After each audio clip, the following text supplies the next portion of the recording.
আজকের এই ভিডিওতে দুই পদের হুরুপ নিয়ে কথা বলবো। একটা হচ্ছে ডোমেস্টিক ওয়ার্কার, এটা হচ্ছে কমার্শিয়াল ওয়ার্কার।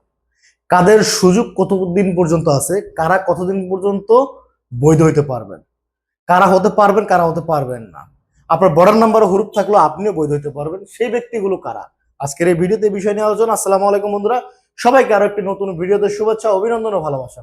প্রিয় বন্ধুরা, আমরা অনেকেই জানি এই মুহূর্তে হুরুপের কাফালা হওয়ার ঘোষণা চলছে, কিংবা কাফালা হচ্ছে, ইকামা হচ্ছে।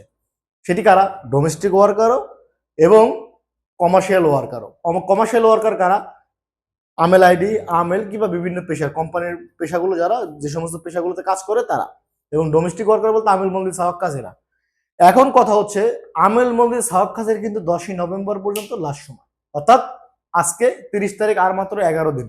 তারপরে কি ডোমেস্টিক ওয়ার্কারের সময় শেষ, যদি না গভর্নমেন্ট সময় বৃদ্ধি না করে।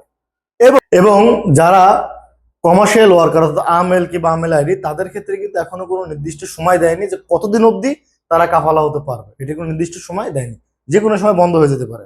এখন আসেন, এই বিষয় নিয়ে অনেকে বলেন যে বর্ডারে হুরুপ থাকলে তারাই কাফালা হতে পারবে। বর্ডারে কমার্শিয়াল কর্মী যারা রয়েছে তাদের ক্ষেত্রে নো ওয়ে, কোনো ওয়ে নেই। তবে কিছু কিছু ক্ষেত্রে, কিছু কিছু কারণ বিশেষ ক্ষেত্রে ডোমেস্টিক ওয়ার্কারদের আপনার রিকামা নাম্বারগুলো তোলা যাচ্ছে। সেটা হচ্ছে কারা? ডোমেস্টিক ওয়ার্কাররা।